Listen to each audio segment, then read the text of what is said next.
you were not an original pioneer of Skyy, but it was when, in some ways, things were falling apart that you came and effectively replaced Kwesi Fletcher as the Jolly Breakfast morning show host.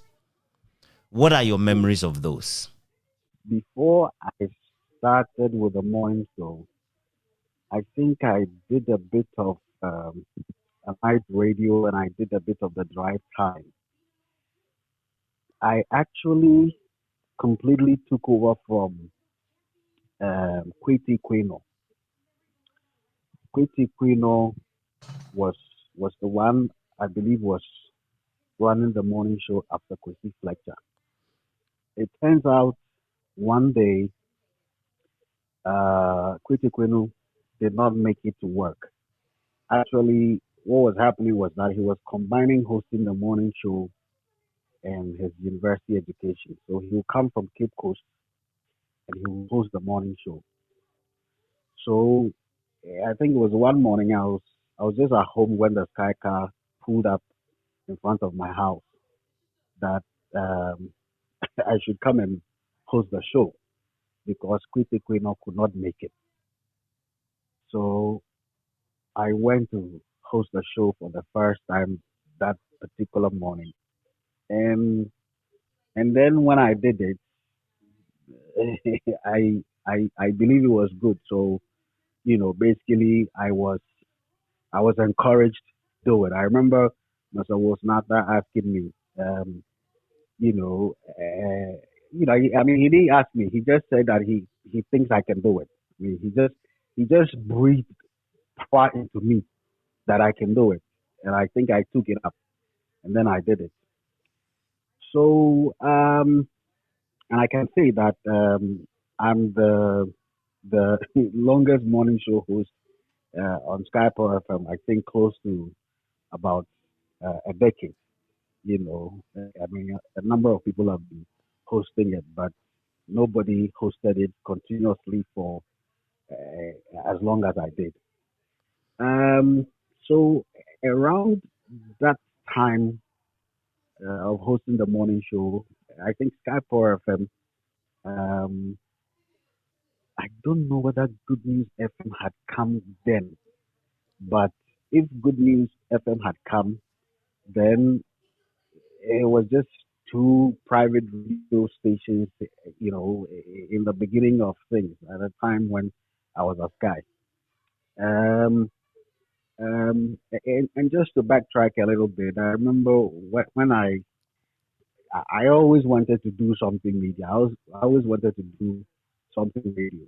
The first place I went to was Twin City. When I heard Jojo Graveswood and Benji Kuma says, I mean, I could listen to them at home and felt like, this is something I really want to do. So I actually went there, before I went to the university, I went there and, the recruitment procedures of, the public broadcaster was something else. I mean, you had to go to Accra, blah, blah, blah. So I just forgot about the idea. So when I completed university, was it? Yes. And I came. And Yakranchi had taken the lead to be there at Skyy. And so he introduced me to Yakranchi was someone I knew back at KNUST. We did a bit of radio there. So if I don't hear you, I'll think that you are gone. Internet has failed us. I know I'm right here listening like you don't believe it. You see, it looks like I picked up this habit at Skyy. I just kept quiet and people talked and got themselves into trouble because the more they talk, the more questions are discovered. It's always good to be a good listener. Thank you. Except that talking to me over the internet Africa, is something anything can happen. So, so I'd like to hear, along the line, stuff like that, and I know you are there. So I don't blab for 30 minutes, and then I realize I pay, I'm gone. Okay. All right. So, yeah. So that I was, I remember Mr. Wosnata listening to, I mean, he made me do a recording from the production studio. I mean, I don't remember exactly what I recorded, but I recorded something, and then I was holding it, and then we sat in his car, and then he played it, and then we listened. And I wasn't comfortable listening to myself. Mm-hmm. And then he said that your potential is as big as the studio in which you recorded this from. I said, okay, all right. So that's a certain flashback before I got to really go on to host the morning show. So as I was saying, I think around those early years of 96, 90, it was the 90s. Yeah, Sky came in 95, right? Actually, Skyy, Yeah, 1997. 95, 97. Okay. 1997. Yeah. So Yeah, so official broadcasting started uh, October 5, but there were, I think, before then 2 months of test transmission. okay, all right. So 99 thereabout, I'm not so sure whether Good News FM had come and stuff like that. So Skyy Power FM was basically like something new that had hit second Takrady. Everybody was talking about Skyy Power FM. You had no choice but to listen to Skyy Power FM. The people um, that that were on Skyy Power FM were like, for want of a better word, demigods of the of the region. Wherever you go or wherever you went to, you really felt a sense of, you belong to a certain movement of radio that's, sweeping across the entire western region, particularly the Sekeni Takrady and some part of central region, Cape Coast to be specific. So so it was interesting, and it also was a learning process at that time, because it took a little while for us to get a real grip of what is it that all of us were doing, whether you hosted the morning show, you hosted a branch, or any other program and stuff like that, because we were now learning all these interviewing skills, how to prepare for programs and everything that went with on air. And the foundations that some of us got, um, I think something super. I keep saying that those things that we did in the past, if any radio station was to start and did the things that Skyy Power FM did in the past, it will still be the success template for them, because all those things that we did, where you really need to prepare for programs, like pre-production of the program before you went home. I remember on the morning show, um, the segment where um, we had a segment called Let's Talk About This. Let's Where you talk put about something, this. Yes. yes, you put you put you put an issue there, supposedly the hottest issue in Ghana or in Takrady at that on that particular day, people to express their opinions and views on. Now, getting something that really would get people to pick up phone and call, sometimes it was difficult. So you had to. I mean, I think that at that time, we enjoyed what I would also describe as some sort of monopoly. So even if the topic was not so hot, you still get people calling into it. But it was always an exercise to put a topic together. And then, of course, we had interviews where we were in the beginning, we were interviewing a lot of the local, officials from SDMA, officials from the Regional Coordinating Council. We will talk to people on health matters, business matters, And then we stuff like that. That newsroom will do a really, lot of vox pop, which you will end up yes, on a morning yes, show. yes, exactly. So it was quite interesting, and the support system when this whole thing was going on was really great. I mean, there's a certain experience that I had at Skyy Power FM that I haven't had anywhere else that I've been. You know, people supported you in what is it that you're doing. People just love to be at the premises of 1920 West Vijay, was it? 1920, I don't know whether 1920 West is the Vijay is current place. correct. Yes. That's the current location. Yes. I think. But it was 37 Windy Ridge before. 37 Windy Ridge, the original location. People, and if I say people, I mean the presenters. They felt always at home at the station, even when it was not their turn to go on air. So, for instance, if I'm at home and I don't have a program, I feel like just go and hang out at Skyy Power FM. Just go and hang out with the people, and you didn't have to stop talking when somebody else was coming and you're having a conversation. That's something I did experience in many places. There are a lot of concern, want of a better word, like people talk about people, whatever, you don't know what they're talking. So you go, you enter and people stop talking, stuff like that. There's no camaraderie, in some of the places that I've been to compared to, the family that we built at Skyy Power FM. So, specifically on the morning show, we basically developed it along the line, depended on the newsroom. The newsroom also depended on the morning show. If we run some interviews, the newsroom will pick it up and make news out of it in the subsequent bulletins after the morning show. And I think that the public really accepted us.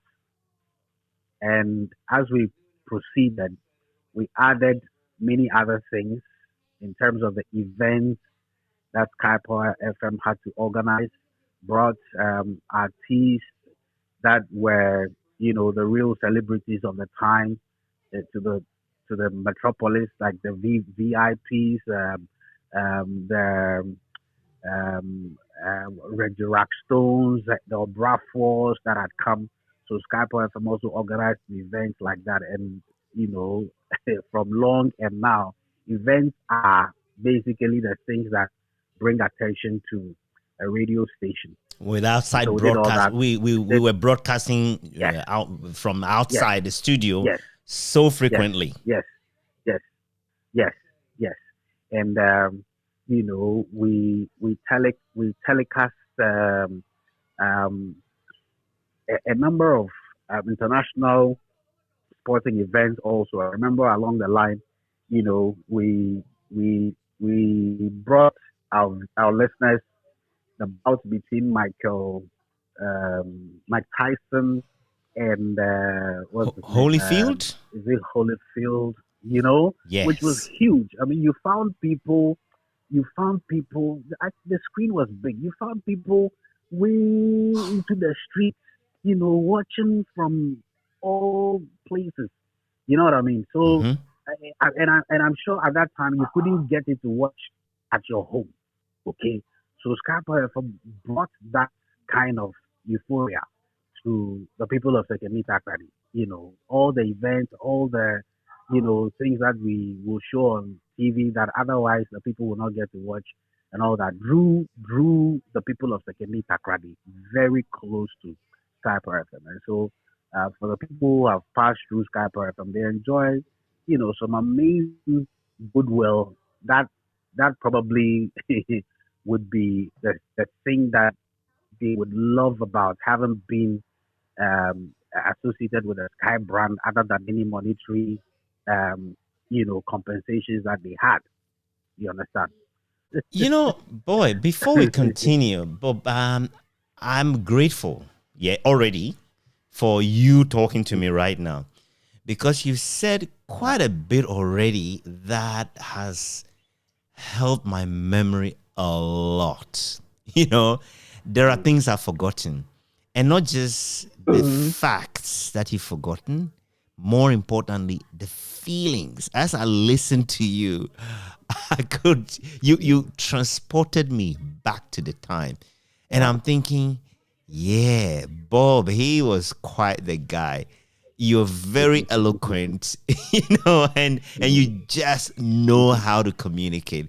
And it's easy. When you live in that kind of bubble that we found ourselves in, and we were friends and family, it's easy to take ourselves or each other for granted, even if not in a negative sense. We just forget how special it is that I know Bob G, that I know Kwesi Fletcher, that I know Shakes, Kojo Frimpong, and all these people we work with, Kwete Kweno, and and on and Ruta.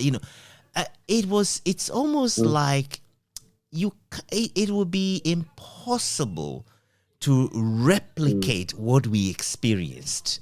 And I think you made a point about the fact that if another radio station could start and do what Skyy did, then that is a success template. Just incredible.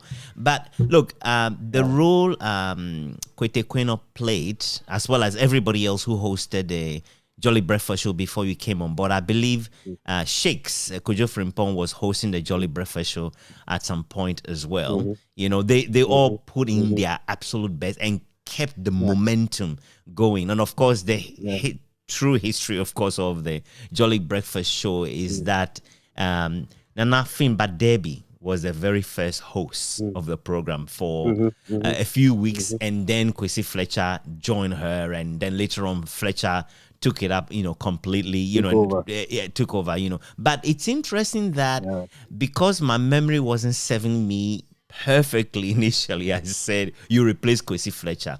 But in some ways too, it is true, because you took it from them, made it your own, and as you said, you've become possibly the longest host of the Jolly Breakfast Show at Skyy. How long did you host it for? I think approximately a decade. Wow. For nearly 10 years. Approximately. Yeah. Approximately a decade. I mean, it could be a little over 10 years or a little under 10 years. What I'm not good at is dates. When did you leave Skyy? If you ask me about dates. Yeah, at some point you moved on. If you ask me about dates, yeah. Yes, I did. If you ask me about dates, so people ask me, what time do you complete O-level and stuff like that? I have to go and refer. Dates, I don't keep dates at all. It's safer to research. Nana Debbie. Nana Debbie.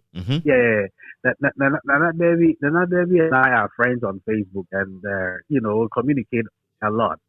She would comment on my posts, I'll comment on hers. We will basically engage privately and stuff like that. Did you know her when she was in Ghana? Did you know she? No, I only heard about her. My goodness. I knew her. I knew she hosted the morning show and stuff like that, but she didn't know me.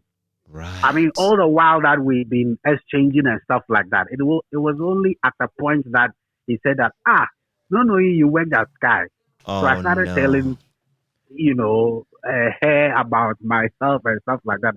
And I remember telling her that was Nata told us one day that, they will be selecting songs to play on the morning show. And when she picked a song, Nata would say, this one is bad. Then she'll pick another song. This one's bad. Nata meant it as a powerful song and all that. And Baby was wondering why he would describe a good song as bad. It's bad, yeah. I think we had a good laugh about it. We adopted a language where we turn things opposite. So when this new CD comes, Joe and this will come and say, Charlie, this CD bad. Ruta will say the same. This song is bad. It's bad. So then you ask yourself, all right, as someone from Newsroom, I always like the straight talk to say, all right, which kind of bad are you talking about? Like bad as in very good or bad as in rubbish? Bad assumed a different dimension completely. Yeah. You So know. so tell me, it's interesting also, Bob, you said that so tell me, have you always been a Takrady boy? Yeah, I have. I would say, do I say yes and no? You know, I have spent my years in Kumasi, Takrady, and Winneba. Okay, so Winneba, I was quite young, moved to Kumasi, and then Dad worked with the railways, and he got transferred to Takrady, and I think when I came from Kumasi to Takrady, I I came to continue at Form 3. So from Form 3 to university till now, I have been in Takrady. So pretty much, I've always been in Takrady. I went to Takrady Secondary School and then St. John's. And then St. John's. That's one of the reasons why you and Willie are close, because Will Wilson is a St. John's guy as well. Yeah, St. John's guy. Yeah, but I didn't know he went to St. John's until I got to Skyy. Mm-hmm. You know what I mean? So you've lived in Takrady the longest in your life. You lived in Takrady the longest. The longest. Yeah. The longest. I mean, look, if for nothing at all, you worked in Takrady for 10 straight years for the same employer. Yeah. Yeah. That's how long it has been. Yeah. It's interesting that you talked about Twin City Radio. So at the time you heard Jojo Graveswood and Benji Kumasa on Twin City Radio, Skyy had not come. No. Because I know for a fact, I have to get my date right, but it was in August 1994 when Twin City Radio was established. So there was something in you that loved radio, which is why you tried talking to Benji Kumasa and Jojo Graveswood about getting on board, but it didn't work. And so you ended up continuing school. You went to Kumasi. You went to Kwame Nkrumah University of Science. I went to the university. Kwame Nkrumah University of Science and Technology. And so you were there for, is that 3 or 4 years before you came back to? No, it was 4 years. My course was actually 3 years, but I think that, along the line, the first year there was a long strike. For 9 months. Strike. I remember that period, yes. Yeah, student strike, so we had to be at home. So, eventually we completed school in 4 years. So after school, then that's when I came home, and then I think that the first line of occupation that came to my mind was to find a radio station. Okay, and then back at KNUST also, I was on we had 2 radio stations on campus. One was called Contato, one was called Continental. Yakranchi was the studio manager, we called him. Yeah, studio manager at Continental. So I was going there, and I was co-presenting a program we called Romantic Blues. So we will just play love songs, and of course the girls would ask us to request songs for them, and then we'll request songs for them, and then we'll finish, and then we'll go and eat rice in their rooms. So the guy finished. Yes. The guy finished school. He was a year ahead of me. So when he completed, then I took over hosting of the Romantic Blues program. You understand? So Yakranti was my studio manager, and when I completed school, Yakranti was at Skyy. So it was easier for Yakranti to put my name up for Willie to basically listen to me. So I mean we've talked about that story already, but just to go back. That's how it happened. Tell me, which year was That's how that it when happened. you walked into Skyy? I have just told you I am not good with years. I'm telling you. I have, so for instance, I have to go to maybe Yakwanti and ask him, Yakwanti, what year did I come to Skyy? You understand? Or So which year did you complete I'm thinking, school in Kumasi? I'm thinking it would be, I'm thinking it would be 98, somewhere 98. Right. 1998, 1998, 99. What year did you leave Skyy? I have been out of the place for over, it should be over 10 years now too that I've been out of Skyy. Mm-hmm. Right. And you were at It could Skyy be. when I left. Yes. Yes, because I left very, very early 2005 and disappeared into London. Mm-hmm. Yeah. So tell me some of the memories you have, and I know you've touched on it already. Some of the memories you have of Skyy in the early days for you. You did say how, when you walked through Takrady, there was this electricity you felt. Everything was Skyy. Everything was Skyy, and anything you touched was Skyy. What are your vivid memories of coming to Skyy through Yao Crunchy, and then with the prospect that your professional radio dream was going to be realized? I remember starting Skyy and people thinking that I was a white man. People had made they had made comments that Skyy Power FM. You know what I mean? Yeah. Let's not forget that when Skyy Power FM started,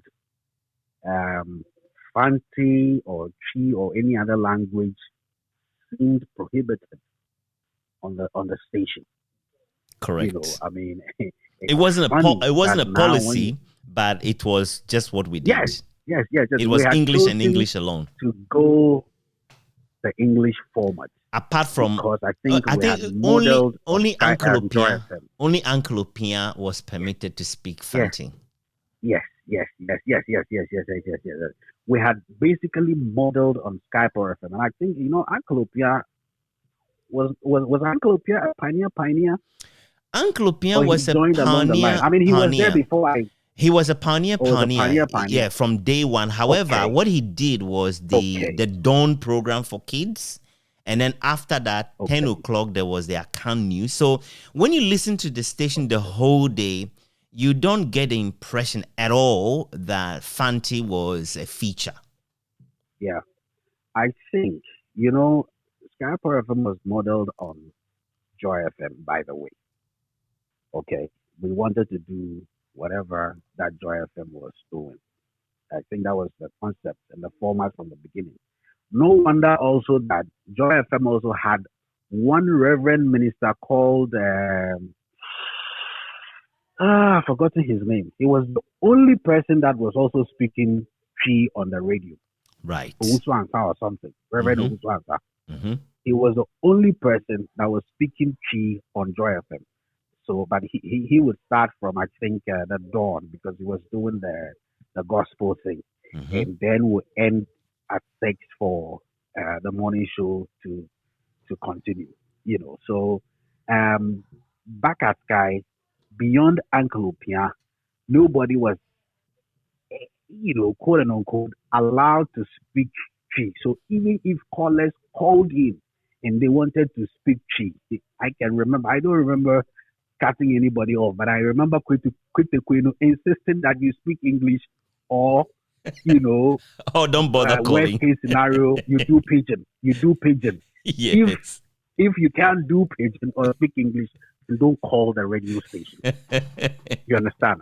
So I was allowed to exercise my oratory as it was, or as it were. So people were like, Skyy Power FM, Skyy, and And back then, I think they didn't associate anything good from Takrady. So they said, Wako Fuboyibi Finkanaba. That I didn't even Meanwhile, you were already a Takrady guy at that time, except apart from going to school in Kumasi and coming back. Yeah. Yeah. I mean, to the extent that when people heard me speak Chi, they were shocked. And when they heard me speak Hausa, then they were, what was the next word after shock?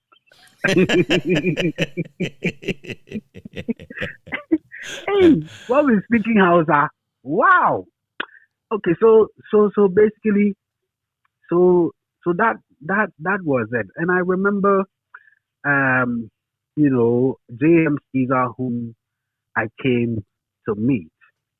J.M. Caesar was the only person who had a vehicle. Yes. The car was Micra. It was called Micra. I don't even think they still manufacture cars, in that brand. So, and he worked at MPS. So for him, Skyy Power FM was like a part time. He did it in the evening. So every afternoon, Caesar will come and pick all of us and take us to court for fufu. You know that court The place court, that we ate fufu. yeah, around The Second D. court. So almost every afternoon, JM Caesar will come and pick all of us in that small car of his. Okay, so everybody that was in the premises will go onto that car and will move to court and eat fufu. I remember, Rutai sometimes will join us, and by the time we will get to the station, Rutai's time, is almost passing his time. Oh, I remember So Rutai has started his program even 2 or 3 or 5 minutes after his slot. You know what I mean? So Rutai will be rushing us to return from court and all that. We want to relax, and enjoy the fufu and he's all that. Watching his time. And in many occasions, the fufu we didn't pay for it, or we paid for it. We didn't pay the required amount.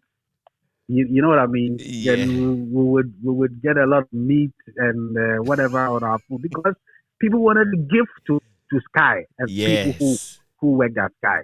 You understand? Wherever we went to. In fact, I remember there were places I refused to go to eat because they wouldn't allow me to pay. And I'm thinking, this is not right. So a few times I would send someone ahead of me who buys my food, pays for it, and then I arrive to eat my food, Yeah. So that's how it was. And the family was so huge. We see, love actually begins from you. When you love yourself, then people are likely to love you. So we loved each other within the Skyy family, and so the outsiders couldn't help but to love us. We went to places together. We did things together. People were putting their hands on the shoulder for every event that we will organize. And we did organize a whole bunch of them, and it really had very, very significant impact on the people of the Western region. We had Uncle Pia's own stuff within all this. He himself was an institution in the Skyy family, and the things he did, the programming he did, how he went about it, how he was conscious of society as far as Segemi Takrady was concerned was really something else. I'm not exactly sure how to even go about it. There's a lot to say. There's a lot to say that, yeah. and this is, Bob, this is exactly why I need to have conversations like this, record it, keep them all, slowly go through them, and then weave the stories ever so slowly, because it seemed to have happened too fast for a small town like Sekeni Takrady, And Wilson was a total visionary. I mean, we looked up to him in many ways. There were times too he wasn't our favorite guy, but what do you expect when someone is your boss? I mean, boss-employee relations would always be like that. But the guy was just incredibly creative and was very smart at recognizing talent and using it in the most efficient and effective way, And then the other thing about him, of course, is that he mixed with us in a way that didn't even show he was our boss.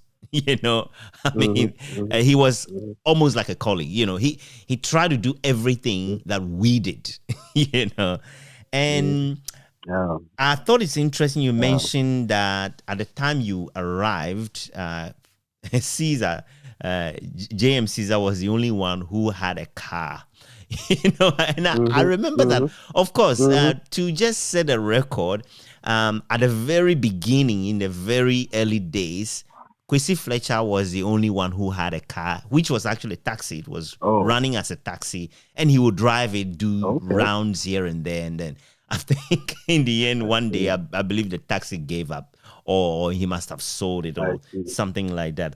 And when you said the JMC's car is called Micra, now I remember it, I mean, it's and at that time, as much as Wilson was the owner of the station, the chief executive and all that, at the time, he didn't have his own car.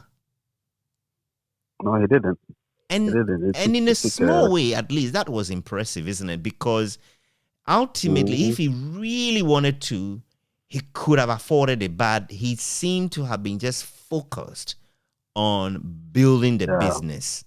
I remember too, as much as, Caesar was the only one who had a car and will come there only towards the evening or afternoon during lunchtime to take some of you, including me occasionally for lunch. And, you mentioned about how Rutai,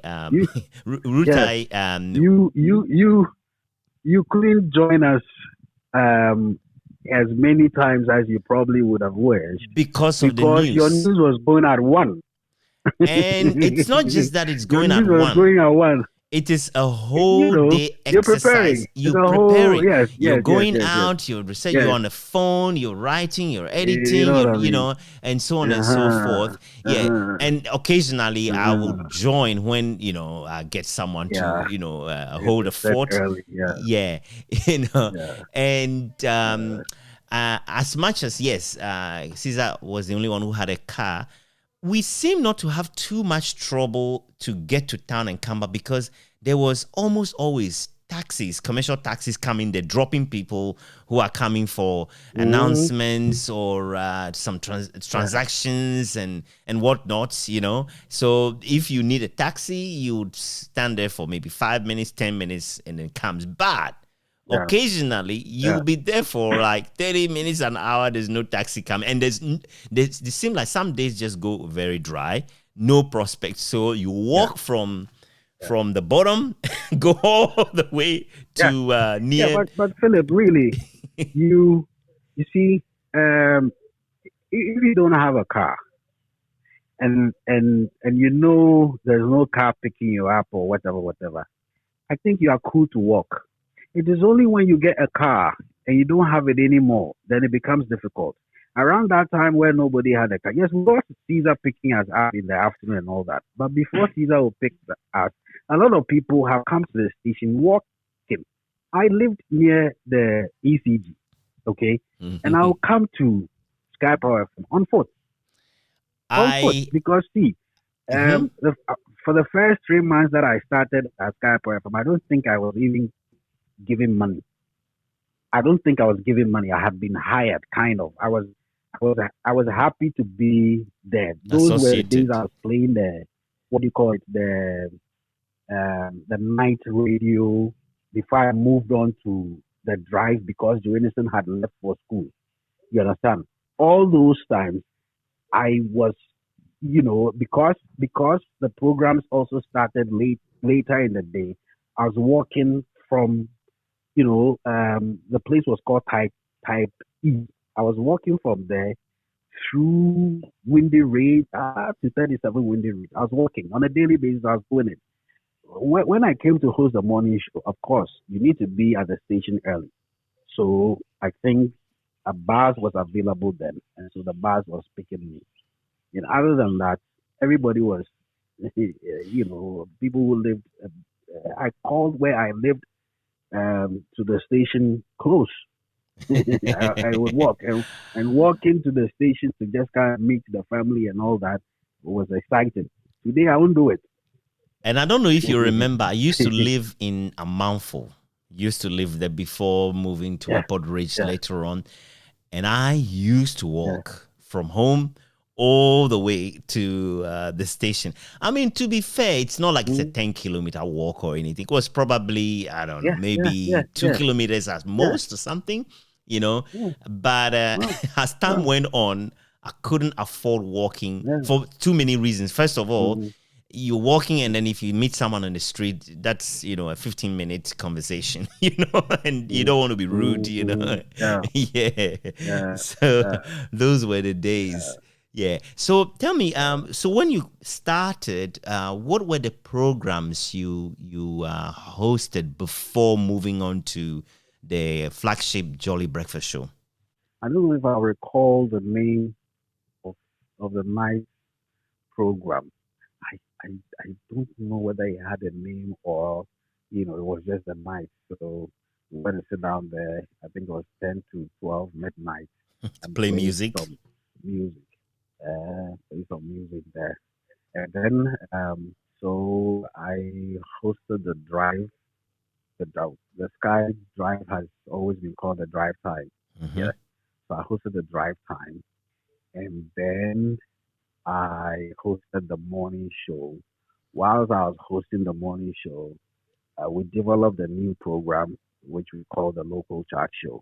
Mm-hmm. Basically, it's a countdown of um, the top 20 songs, at that particular um, for that particular week. So every week we'll count down the top 20 songs in the Western and Central regions. We call it the local chart show LCS.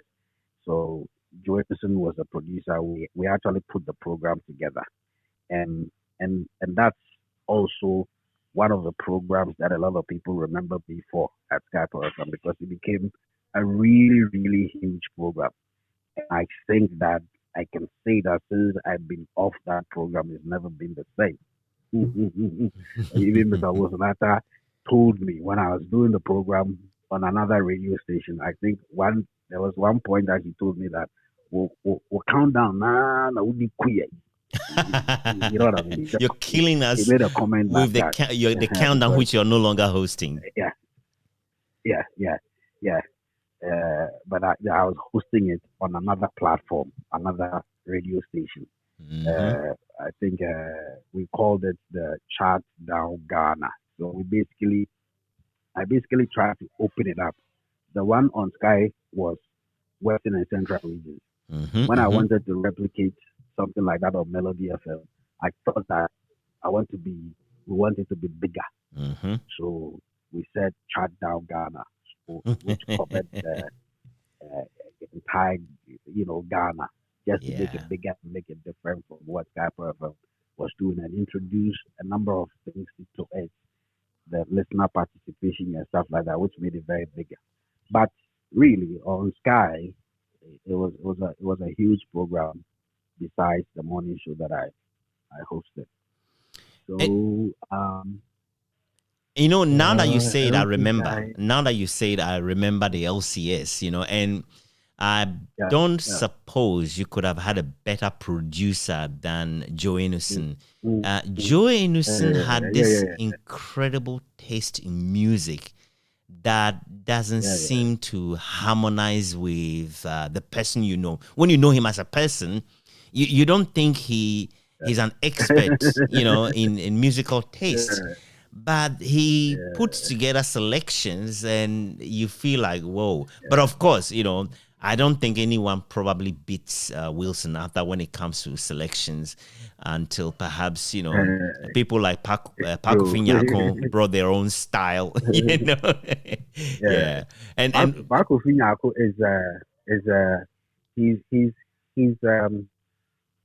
he is not as expansive as Joe when it comes to music. Yeah. Joe is basically like an all-rounder. Any kind of music. Any kind of music. All the popular sort of music genre, he is there. But Phillip is strong when it comes to high life. You know what I mean? And more than that, he appreciates the history. In fact, I actually I've spoken to Phillip Nyakpo already about, the same thing. And as we were talking, sharing memories, I said to him that the way he played high life, it wasn't just a musical show he did. He played it like a tribute to those musicians who created a great art, that you can actually listen to. Yeah. So you're right. His taste has a lot more focus and deeper and in a particular category. But Joe Innocent is more world music. And Wilson complements it incredibly. I think Wilson probably got his taste from when he was much younger and just loved entertainment and the dance champion, as it were. And the years he spent in England added to his ability to just taste music and he'll play music that I've not heard before. And probably look, there's music I've heard at Skyy that I've not heard again since I left, and it's been 15 years or so. And more than that, he was into the let's say the music recording industry before he moved to radio. Like they were recording music and selling them. Like those days where people would take selections, take it to a recording studio. Like if you came to Takrady, it was 7up and whatever. So that you go with your list and they record some songs for you, and you go and you play at home. Do you know doing that? It's easy to forget that Music Paradise. CDs. His business was Music Paradise in Accra. Yes. Yes. And at the time, so he already had with him, I believe, Samiatha and Atupari. Yeah, Atupi. Yeah. Yes, and probably I can't be sure of this, but there was Nana Kwame. We call him the master planner, even though we always said, look, he doesn't plan anything anyway. Yeah. And tell me as well, Bob, just your perspective on the newsroom and programs that the newsroom put together, especially the news review that had, interesting panelists that many people respected. Yeah. We had a newsroom that everybody had to, I mean, if I say everybody, I mean everybody in Sekeni Takrady had to tune in and listen to what is happening around Sekeni Takrady. Because at that time, if you didn't want to listen to Skyy, then you probably want to listen to BBC radio or something like that. And I'm still talking about the very early beginnings. So we would step out there. And I think that as much as we did news from interviews conducted on, say, the morning show, much of the news came from efforts the newsroom made. Actually stepping out to go and get the news and bring to our listeners. You understand? In the very beginning, I don't think that even internet was that much reliable if it was available in the first place. We for barely you had to, internet. to go and repair and make. We didn't have internet. We didn't have a whole lot of things and all that. So you guys stepped out there to basically bring the news back to the people. So I think we had a very powerful newsroom. And about the programs that the newsroom churned out, I think the chief of which is the how did we call News review. News review. In fact, news I should just say that we started it as newspaper review, and then in the end we realized no, the media was growing. News was not just about paper that was being printed. News was everything, including our own news that we produced. So it became we changed the name to News Review. So I think the News Review initially was hosted by Mamiesi McHanson. Was it? Fletcher started it. And then Mamiesi McHanson continued. McHanson. Before you took over. Because it was a very newsroom driven program, so I was quickly slotted into it. Yes. And I think it's remained one of Skyy Power FM's flagship programs, even though it's once in a week, and it also stood the test of time in terms of its availability on Sundays, because all the other news reviews would have taken place on Saturday, and that comes on Sunday. So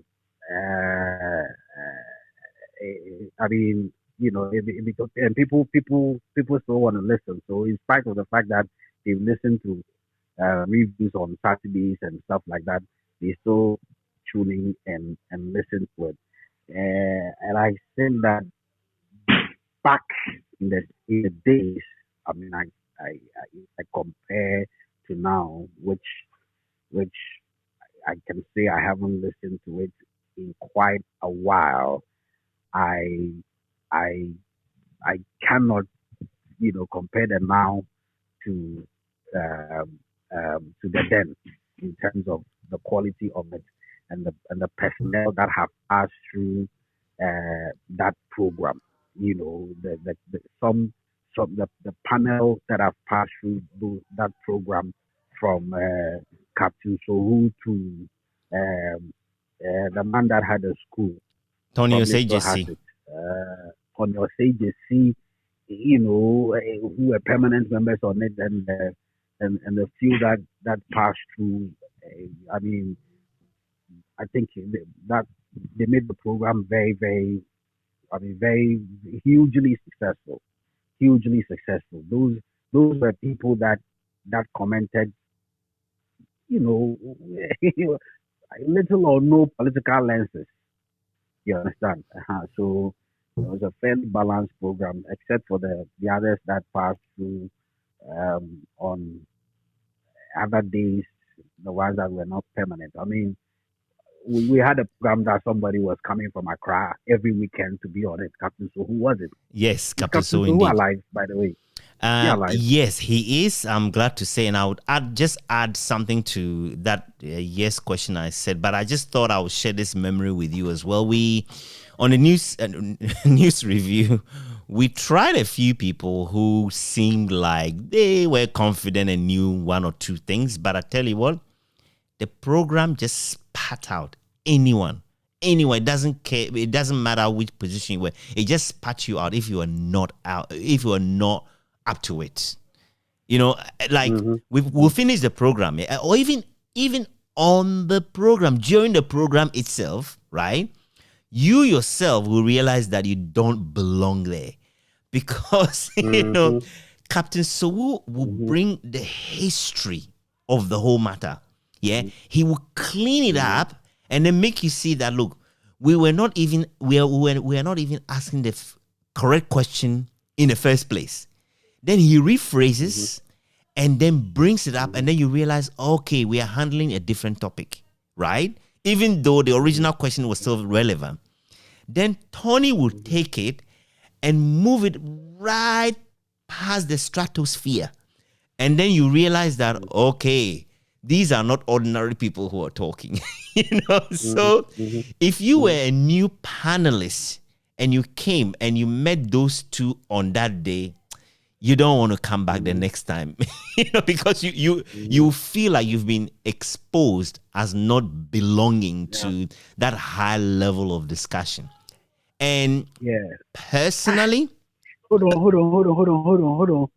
Did you ever host this man? There was a man, but he talked so slowly and yes, but he is sharp. Is it Kofi Swan? Do you know what? Kofi Swan or something they called him? He was a farmer. Sadly, I've forgotten his name. He has this. The voice was a little bit shrill, but the guy is knowledgeable. He is. He's deep. You know what I mean?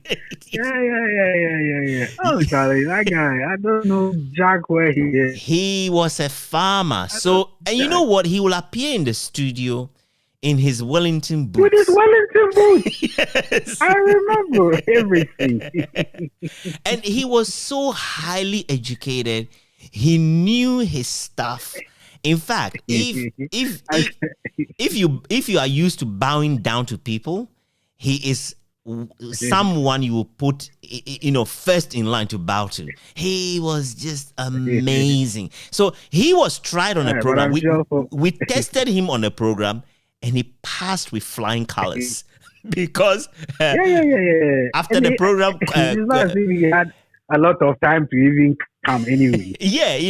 Captain Sowu, after the program, the first time he came, Captain Sowu called me aside, right, and said, Philip, keep this man. You know what I mean? Look, and you know what was amazing as well, Bob? Wilson is the boss, right? But as much as he interfered, as he should, because look, he's a boss, right? But there were times when he definitely left us to our own devices, And I think on the news review, there was quite a few years that he just let it run, And when I think there was a time when I think a few people tried to get on the program, they will call him, and then he will say to them, "No, go and speak to Philip." Because I am the first guy who will examine you, and then I'll talk to Tony.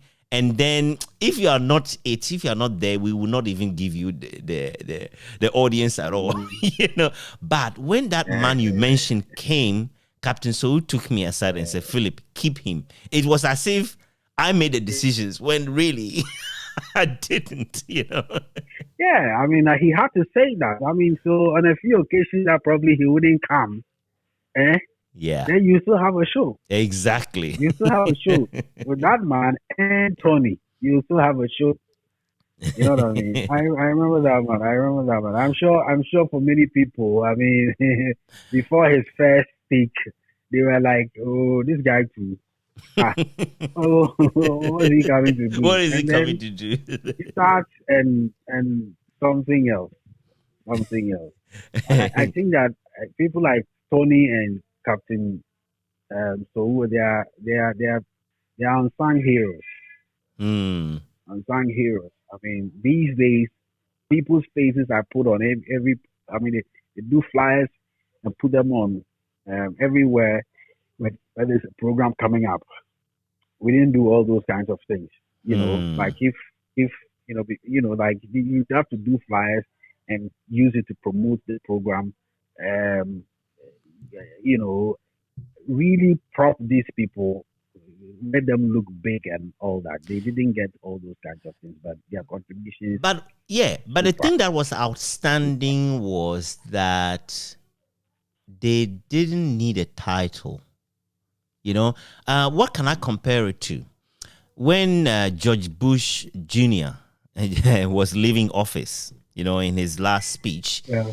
He wasn't a popular president with all the, decisions that come with the political office. But one interesting thing he said was that he's happy to leave the office and to move on to the next chapter of his life.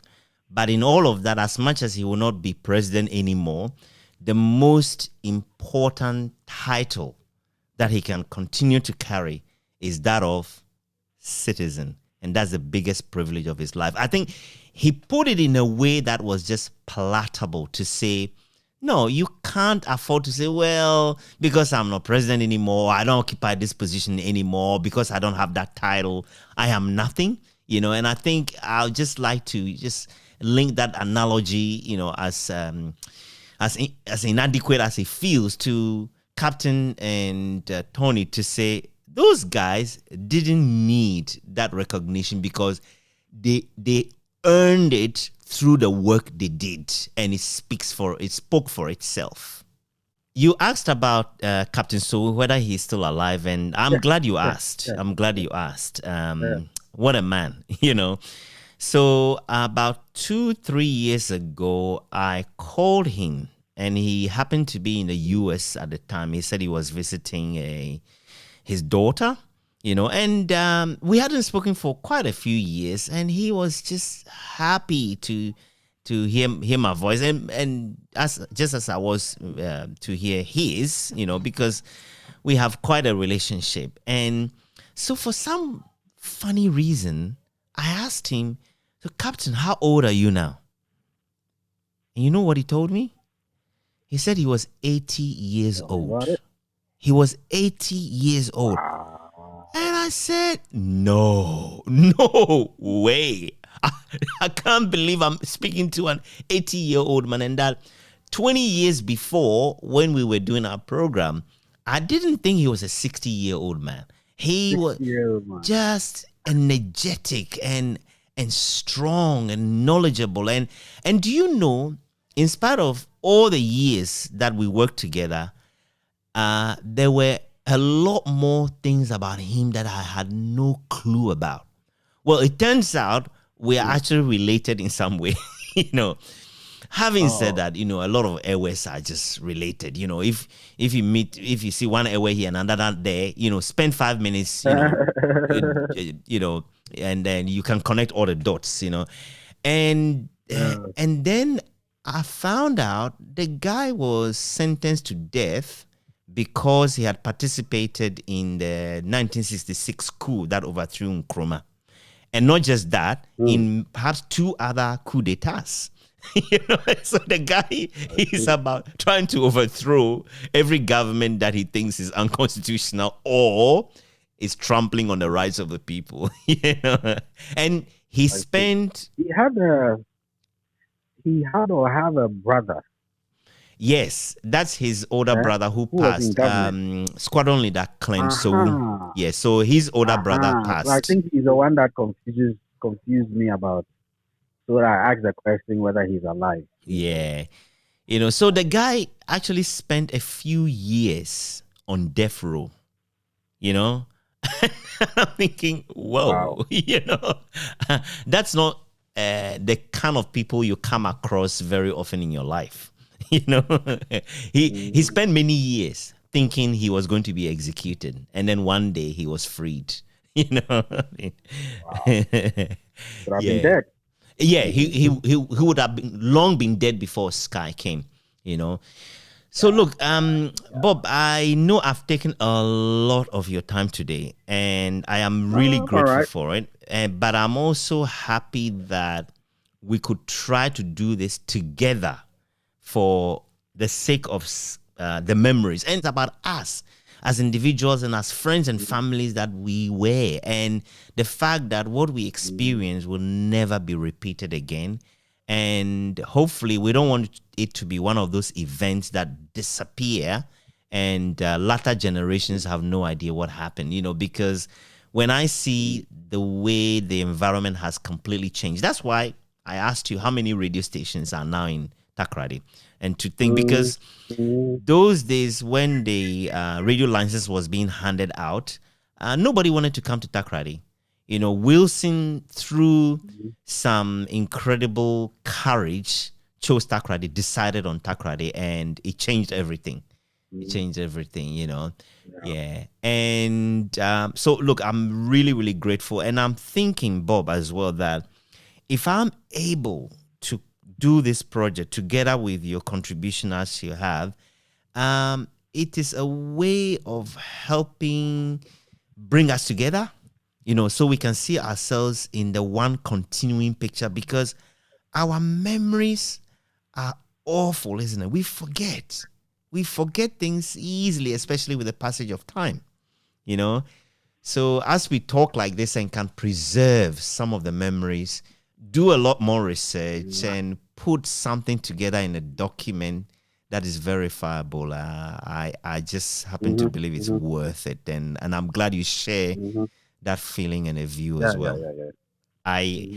I'm hoping next to speak to Yao Crunchy, and Yao Crunchy has this name he calls me, and I don't know if this is something that you were aware of back then, but he used to tease me, in a friendly way. He called me, short man or something like that, and small man, and, with a voice and blah, blah, blah.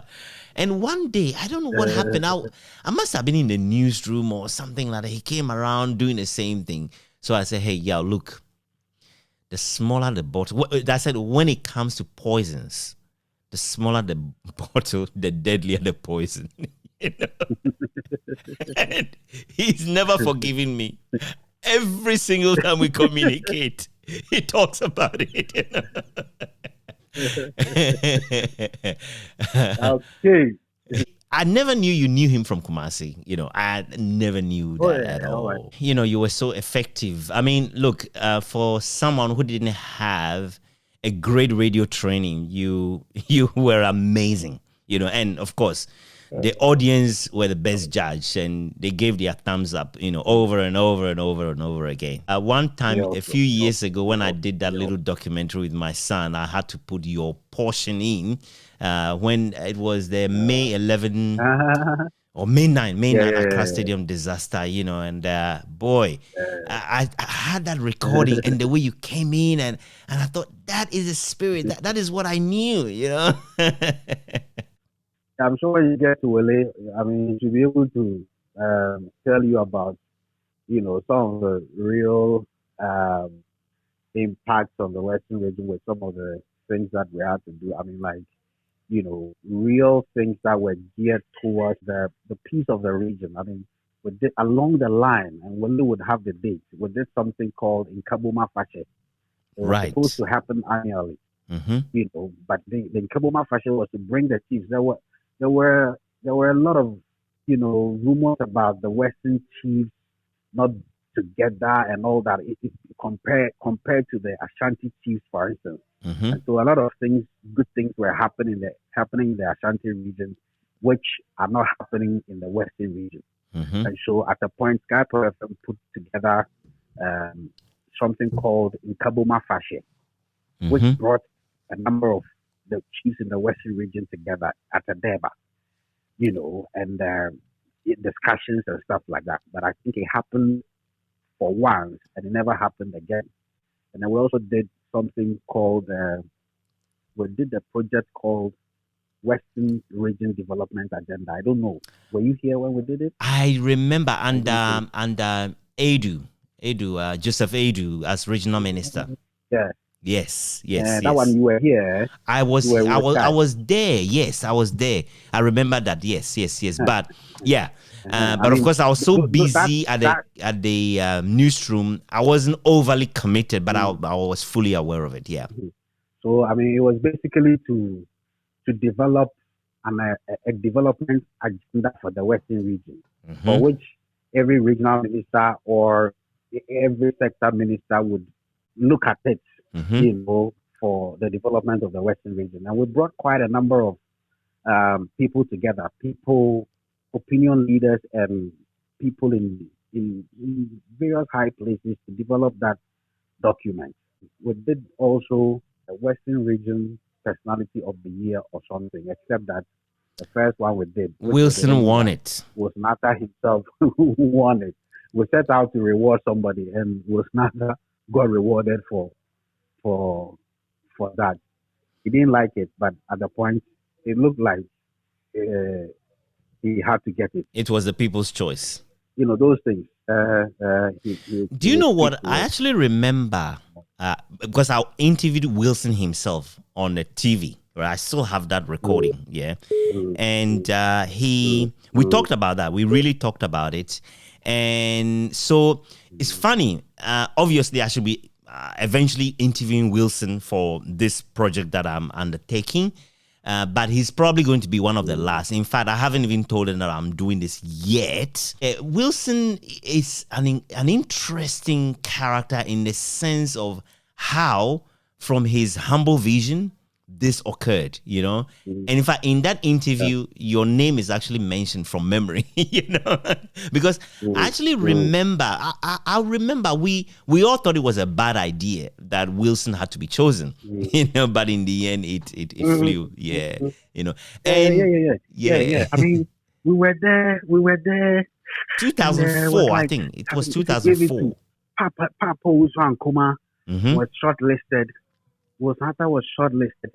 I think one of the Awulais, I don't know whether Awulai or not a J or Nana Kwabenkasia or whatever.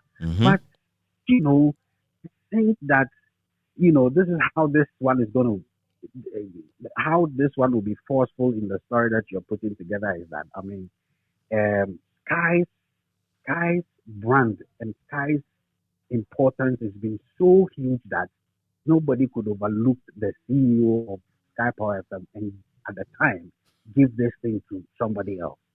Do you understand? So even though people set out to do something like this and end up rewarding yourself, it was almost overwhelmingly just going to that one. Yeah. And you just couldn't stop it. Yeah. Look, again, I remember because it was as if we said to the people, make the decision. The people made the decision, and then we decided, we don't want it because it was not what we expected. Yeah, because see, if this thing was almost happened on the very day of the climax of the event. Then it happened. Because normally when you're doing a promotion and not the ordinary promotion, you say workers of the company and their families are not part of it. We should have excluded ourselves, including Wilson himself. We should have excluded ordinarily. ourselves. That's the thing. But we got to a point, then it was like, I'm a politician. I'm a politician now. Obey your BBB. You understand? So I don't know whether we didn't do a good job in terms of, fashioning out the criteria to hand over that prize. So then it became something like nobody else qualified more than Wilson Atta. Yeah. At the time. You know what I mean? It could feed into the narrative, how you would capture something like that, So it would still be forceful that usually you don't do that, but this had to be done. Yeah. And I think we, including you and me and Wilson, underestimated the kind of power and influence and authority and impact Skyy had on the population.